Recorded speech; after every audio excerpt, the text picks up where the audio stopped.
আজকে তোমাদের সাথে আমার ছেলের লাঞ্চ বক্সের রেসিপিটা শেয়ার করতে এলাম।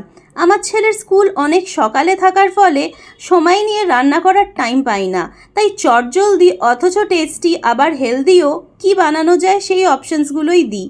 আজকে যেমন আমি বানিয়েছি আগের দিনের আলুর দমের আলুটা স্ম্যাশ করে তার মধ্যে কসুরি মেথি, চিলি ফ্লেক্স, নুন আর কুচনো কাঁচা পেঁয়াজ এবং অনেক করে চিজ দিয়ে ভালো করে একটা পুর বানিয়ে নিয়েছি।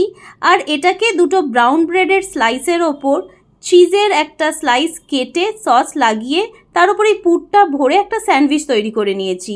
আর ওপর থেকে সেকার জন্যে বাটার লাগিয়ে নিয়েছি দু পিঠেই, আর এটাকে সেকে নিয়েছি। সেকার পরেই আমাদের এই স্যান্ডউইচটা রেডি।